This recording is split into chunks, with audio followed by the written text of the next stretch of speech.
it's very important to have that really fixed on your mindset that your family is your priority. My name is Tim Anderson. Welcome to Father and Friend, where men learn to live for the good of their families. Today, I'm sitting with Paul Aragones, a fantastic marriage coach who is based in Germany but works worldwide with marriages, husbands and wives who want to take the trajectory of their marriage and move it in a new direction. And so I want to give Paul a chance just to tell us a little bit about himself and how he got into coaching. Hey, Tim, first and foremost, thanks for having me. It's such an honor to be here and to share about my story and how I became a spiritual marriage coach. As I already told you before this interview, I have a lot of things that I've experienced with my own marriage life, a lot of mess, I would say. I am married to a beautiful British German wife, and we've been married for 14 years. And our story is one of, I would say, many who had undergone through a lot of trials and temptations and fighting. And I would say that basically, I mean, we could talk about this afterwards if you want more specifics into it. But we've turned our mess into our marriage. Mess into a message. I get this wrong a lot. Yeah, we turn a mess into a message where we do believe that our story of hope and renewal and perseverance can apply to a lot of people in their own marriage. So do you want to give us one of those stories? Yeah, definitely. One of the major things that I would say that could impact a lot of people, even in your own audience, would be that the factor of this day and age not giving up in your marriage, especially when you are in a very different culture and how you in your belief, especially if, let's say, your wife was not a Christian. Because when we got married, she wasn't a Christian yet at that time. And I think that the most important thing that we need to remember is that you shouldn't really give up on your wife. And I know it's not a common thing, because at that time when I was with her, when I met her, I was really running away from the Lord. And so there would be no way for me to meet her if I was or in a good Christian life, because I met her in China, and in China, I know the Christianity is really strong, but since I don't speak Chinese, it's really hard for me to find it. And so I was running away from the Lord at that time, where I met my wife. I was teaching English in a certain school, in an international school. She was also teaching in an international school, and that's where we met. But we're not Christians yet. She's not a Christian yet at that time. So what happened was that I made a choice where if I wanted to go back to God, I couldn't marry her, just because it's not going to be aligning with my values as a Christian and how we live our lives. And so I prayed to the Lord. I shared with her in subtle ways, not forcing anything. I just told her that this relationship I have with Jesus fills the hole in my heart. That's where it gave me meaning to my life. And I think that really impacted her. And so with her culture being here in Germany, it's really difficult to have that belief. And over time, I just shared my belief and how it gave me comfort, gave me hope, and gave me peace. And there was one ultimatum, I would say, that I gave her when I said that she has to read the book "The Case for Christ." I don't know if you know that, by Lee Strobel. So this is it's a book about knowing the real, I think, archaeological, philosophical, and even like evidence of the resurrection of Jesus, or the truth about Jesus, that he really did exist in the history. And so I gave that book to her with the prayer in my mind that if she doesn't believe afterwards, I would just end the relationship.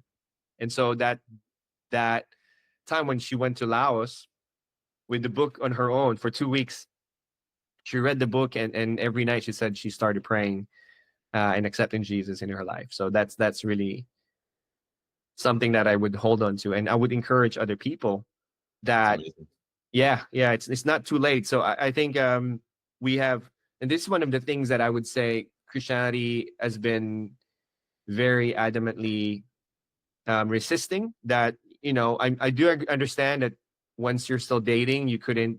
It's always recommended not to have a non-Christian girlfriend, and I wouldn't. I would probably still say that you shouldn't. That you shouldn't have that. Just because you will avoid a lot of issues and a lot of problems, having that relationship, and there's no guarantee that it will be gonna be smooth sailing afterwards. But what I could say is that if you are stuck in that situation, that's not the end of your life, or you cannot say that Jesus cannot penetrate the heart of your spouse. And that there's hope still. Yeah, definitely. That's not the pattern, that's not the model nor the design, but it doesn't mean it's the end. So I just want to give that hope to those people right now who's experiencing the same thing. Thanks. So in your experience, you've seen that if you hold on, if you persevere through those difficult times, you can come out on the other side with something new, something redeemed, something better than you ever thought could be there. Is that kind of what you're saying? Definitely. And there's a lot of factors that help me as well persevere. I would not lie to you and saying that I did it all myself. Definitely God and Jesus helped me go through that pain and those trials and tribulations, because one of the things that I put my relationship on is with God, and that every time that we had a big fight, or every time we're about to separate, in that evening, I saw myself just lying on my knees and saying, Jesus, I know in your name you said there's power. And so I just lift up to you my marriage, where if you don't show up, we're going to separate. I've said that many times, and Jesus always shows up. I said to him, like, this is your design. I don't know what to do. I don't know what to say. I don't have any ideas how to solve this. But the next day, Jesus either changed my heart to apologize to her, or change her heart. And we tend to reconcile every time. That's really important. And number two would be to always have mentors. We had a mentor in Philippines who helped us grow our spiritual faith, and together, and in the church, where we also have a small group that continue to pray with us, learn about Jesus, learn about life. Because if you don't have those community around you, and you let yourself be isolated, it's not going to work for you nor for anyone. And that's also true for any kind of relationship or goal that you need to set. It's always going to be easier when you have someone around you undergoing the same thing. So where did you guys find that community? In Philippines. And when we went to a church, so we had was this your wife's first experience at church? We started going to church in China, but that's just a couple of months. And the difference is that there's no connection. Like we know them, and there's an acquaintance. I mean, maybe we meet them sometimes when we have a party, for example. But it's not like life sharing. It's not that we can ask them questions about what we're going through. We ask them. It didn't happen in China. It happened in Philippines. So I think that's because the language barrier was too great. No, we are an international church. It's just that it's a transient church, because everyone comes in for 2 years. Oh, I see. People are moving in and out. Yeah, exactly. So when we went to Philippines, we stayed there, for 3 years in one church and in one small group where we had mentors who help us. And that's why I really believe that what I'm doing right now is really giving back to those mentors that helped me, because I wouldn't know how to solve it on my own without them praying for us, without them supporting us, giving us advice. And yeah, that's how I would say to anyone, if they want to That's be fantastic. successful. Yeah. What is tell me a little bit about your upbringing, and what was your parents' marriage like, and how did they influence your current marriage? It serves as a cautionary tale, I would say, in my marriage, because I grew up first and foremost in a family of, I would say, non-believers. But my mom's a really strong Christian right now, but I didn't grow up like that Mm, until I was in third grade. And number two was that we were the second family. So my dad was married to another wife, and they were mm, the first family, and my mom was the second one. So it's not like I always had that disconnection with my dad, because I didn't know anything about his family, my cousins, and I didn't really have any strong connections. Only until I was in college, where I met some of my half sisters. So I grew up in that mindset of, I don't know anything about how to be a dad, or to become a mm, husband, and all I have was my time at church, because I serve in the youth group. I became a missionary when I was in college, serving mm, other people, and all of those things about how to become a good husband, how to serve your wife, and have that concept of servant leadership. All of those things I've learned because I was just surrounded with the people from who love Jesus and were really into knowing more about God. You know, mm, I wouldn't know anything about that if I just focus on my family, on my I mm, mean my parents, and mm. how. Is there anything that your dad did growing up that you would hold on to as a parent, or would you say that pretty Yeah, much everything your dad did, you've been like, never mind, I'm going to pass on that? yeah, right. No, I think one of the best things that my dad did that I really appreciate, that I would not let go of, and it's still a big responsibility for me, was his um, way to provide. He's a good provider, I would say, and he tried his best to provide for all his three families. That is something that I couldn't let go, and Mm, that's something that I could say good about him. mm. It was that his ability to provide for all of his three families. That's He was a appreciate. hard worker. Oh yeah, yeah, definitely. And he would. There were some things that I would need for school, for example, when I was in college. Like, I need a good computer, doing some projects because of my thesis, and he provided. And I don't know sometimes how he could provide, because I know that it's not really. I mean, probably in my life, it's not that cheap, for example. Mm. And so, because he's a seafarer, I don't know if that's very familiar in the U.S., where he goes He's to a ship. on a boat. He's on the ocean. Yeah, yeah, for 3 months, 6 months, sometimes a year when I was younger. And so he Wow. has a lot of, yeah, he gets a lot of income, and then he separates that for his three families. So I think that was something good that he did for us, that sometimes still, I'm not yet in that level yet, or probably because the economy now is different, and Mm. it's not that easy as it was before. So that is something that I still put myself into as a challenge. Yeah. Wow.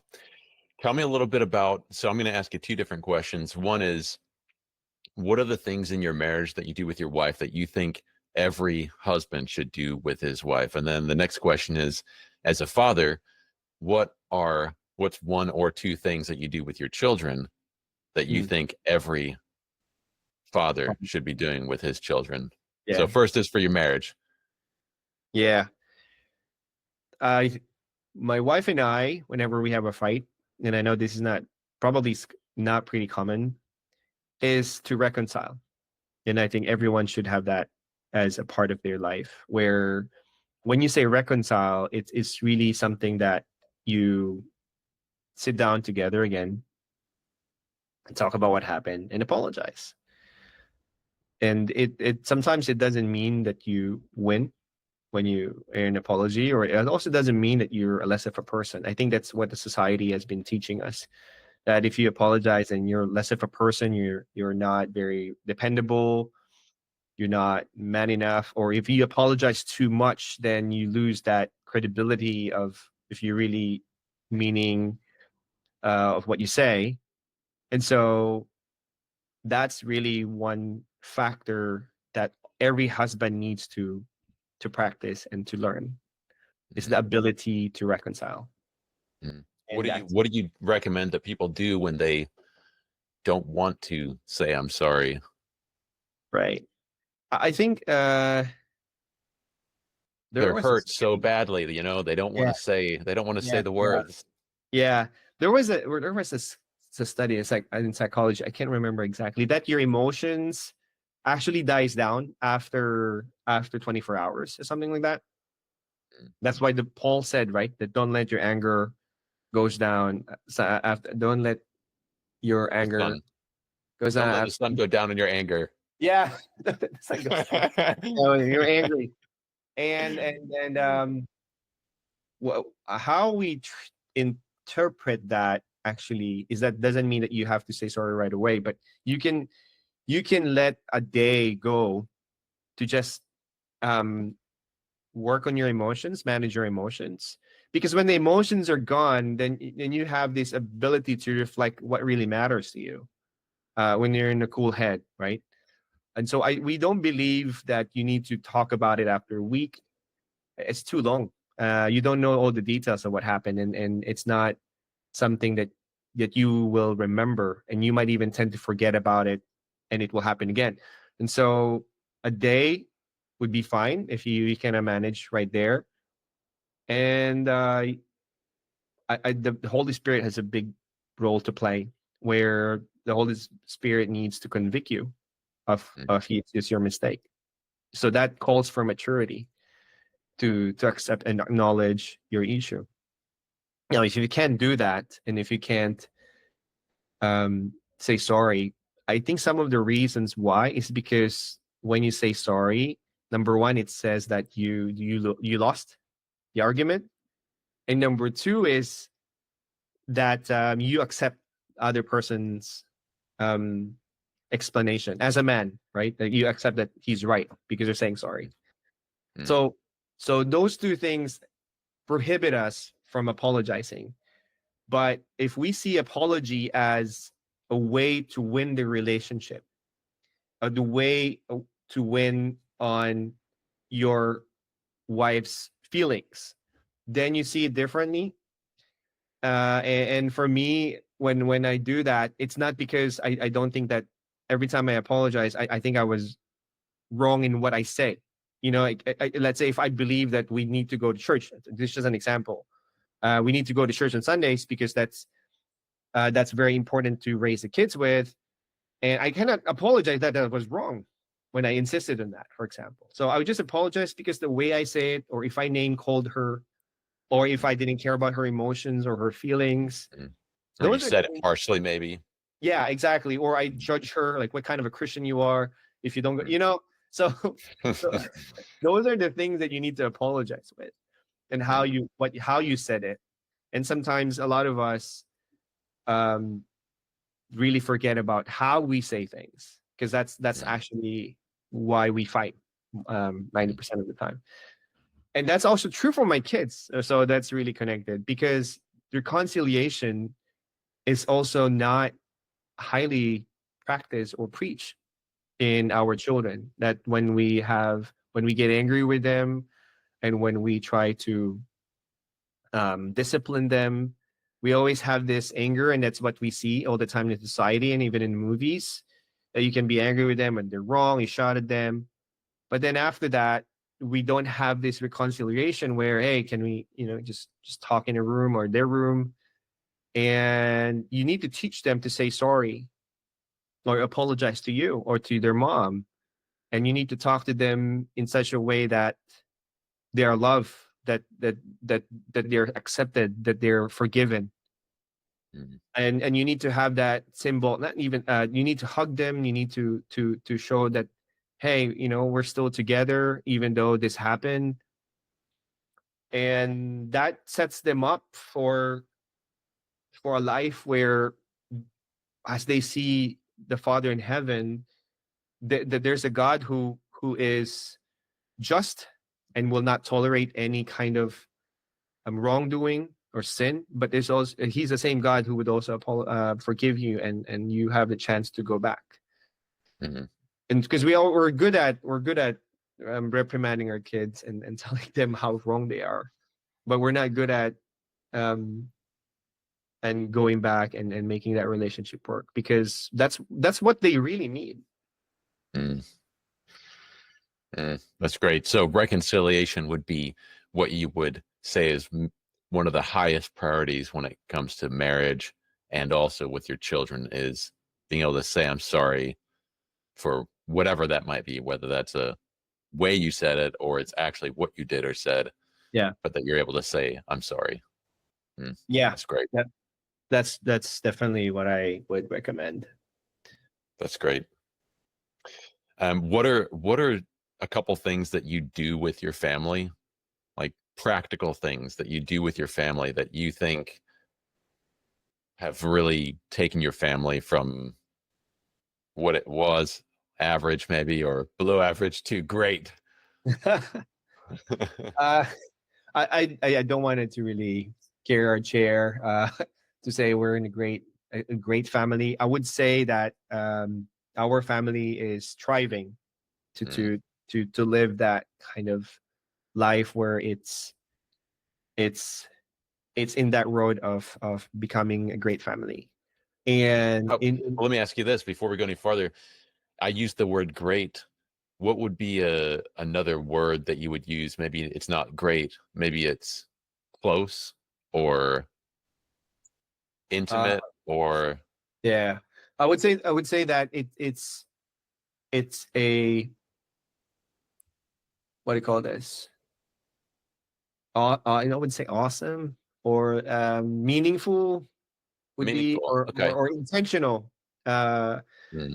Intention or engaged, maybe. Yeah, engaged family. Because for us, I don't know in the US, but in Europe, work and life balance are very important. And we tend to have a lot of time together, I would say more than my friends when I was single. So most of our weekends are spent together with them. So either they will have a play date, so we engage in their play dates, or we just do something together almost every weekend, where they don't have that, they have their sports on weeknights, so weekends are really just for us. Sometimes those two days, and Saturday and Sunday, either we go to a park, either we visit a museum, or even if we visit a friend, they're always with us. They know how we engage with our friends. But that's also becoming a struggle now, because my kids are turning, my eldest are 12 years old. They want to do their own thing, right? And so that's where that is shifting to, for me to be engaged in what they want to do. And so at their age, at least when their school is, they wanted to do like podcast, or a music video, where that was so foreign when I was growing up. Yeah. And yeah, and I don't know if you know the term geocaching. Have you heard about that? Yeah, geocaching. Yep. Yeah. So they're that age where I wouldn't do that by my own. It sounds interesting, but it becomes more engaging for me and more exciting because my kids are into that right now. When they're into Pokemon, when they're in 4th grade, I did play with it. I did read what, which famous Pokemons are there. I didn't watch it that much, but I try to be at least familiar in what they are playing. And then they got into Minecraft. And so I got engaged into those things because I'm an IT in my day job. And I got interested. I asked those questions, what they're doing, and who are they playing with? Why is it so exciting for them? And it's mostly because of their peers. There are a lot of other children are doing that. Friends. Yeah, and friends. So, and I see that it's not very harmful for them to, to, let's say, it's not like violence in their, playing violence or something like that. So I engage with it and I say, okay, you can play that. It's no problem. And aside from that, I think that the problem what we have here right now is and compared to us growing up, is having Christian friends. It's not that easy for them right now, or at least a year ago, because we brought them to public school and we moved to different churches because the kids or in their age is not very apparent and there's not a lot of them in Berlin. So it's very important for us to really find and make some time for them to have Christian friends. And so we moved them to Christian school. We also tried to be engaged in the youth group that started recently. So that's where we spend our time on the weekends. And I think I want to say also it's that, I don't know for other people, but when I got married, my family become, I would say, 80 or 90% of my life.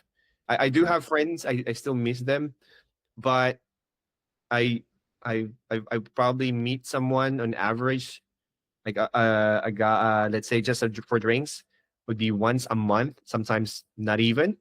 Or if my colleagues or if my company have a dinner, that's the only time I would meet them, but not because, let's say, for a Saturday, hey, let's just go grab a bite or do something together.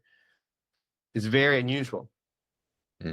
So it sounds like what you're saying is, for men who want to excel in their marriages and with their children, that they need to prioritize those relationships. And it sounds like that's what you're doing, is that you're prioritizing those on your time that you're not working. You're spending 80% of your time somehow with your family, whether that's directly with them or you participating with your kids in what they're doing, or the smaller ones participating with you in what you're interested in doing. Yeah. You'll have to have them on here next time. Definitely. That'll increase your percentage. Exactly. The only time I'm doing this is because when they go to sleep, so now I have to have this marriage coaching right now, which goes against my family. But yeah, I totally feel you on the 8 p.m. Yeah. Exactly. Yeah, that's the only thing. But I think it's very important to have that really fix on your mindset that your family is your priority. I think that's something that you and I need to teach, because if people have that mindset, I mean, it's only like a matter of fixing communication, fixing their how they live their life. But if they have that mindset that your family is your priority, like, it's almost fixable in any issues that you have. Yeah, I've this doesn't translate directly, but in the past I've spoken to some men who, they're excellent at work. They run meetings at work. They know how to keep a calendar. They show up on time.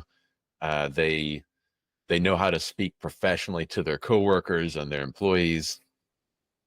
And not every one of those skills translates directly to the family, but I think the principles do directly translate. For example, you can show up on time. When you say you're going to do something, you do it. Yeah. You plan it in advance and you make it the best it could be.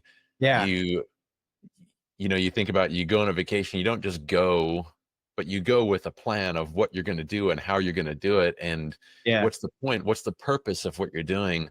And I think if we as men took some of those skills that we excel at in work Yeah.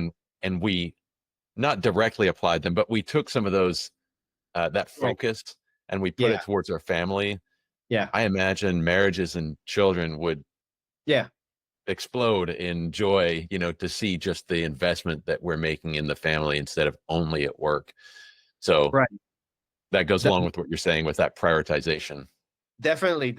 Actually, I had a master class a couple of months ago. Exactly just about what you said, because Mm, even the way we communicate with our colleagues, sometimes it's very shocking that how we give them the level of respect, how you try to argue with them, and how you try to have that kind of um like when you argue with your colleagues, you engage in a very respectful manner, and you give the points that you need, and you know what, I understand how you feel, and I do really appreciate you sharing your thoughts. You don't do that to your wife, you just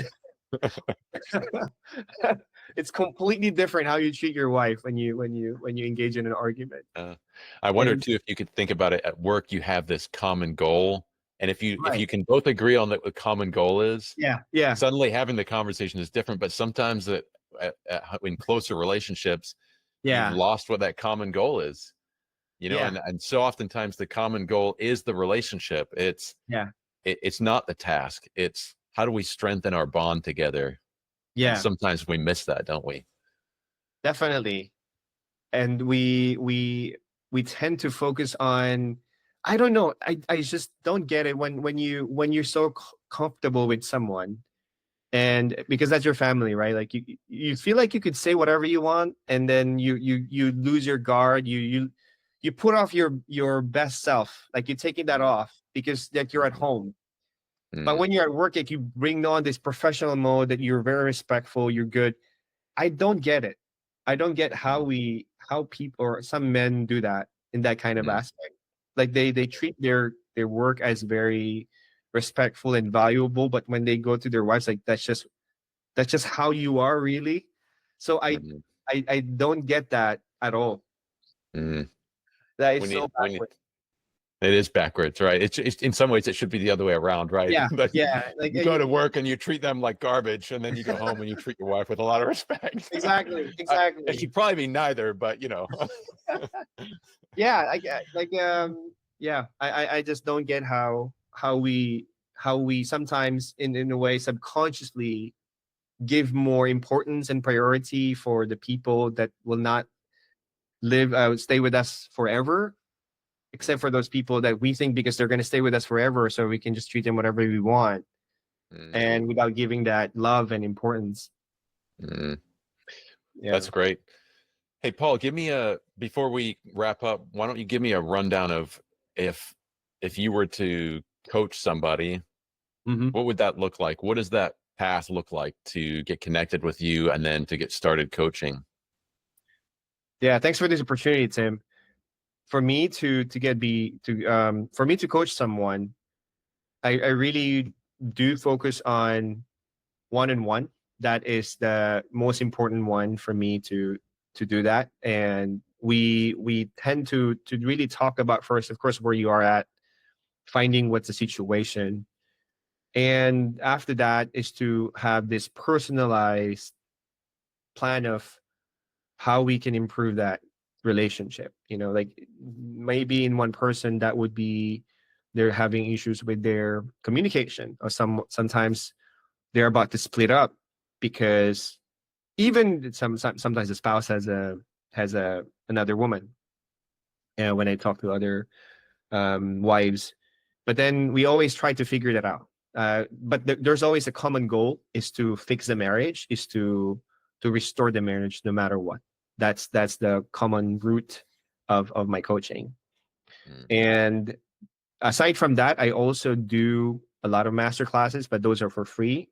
I also give ebooks for free, and I also have my own Facebook group that I also give a lot of sometimes posting, or sometimes I do reels, like a tidbit that they can take for the day, and I do that as a sort of as a way of ministry.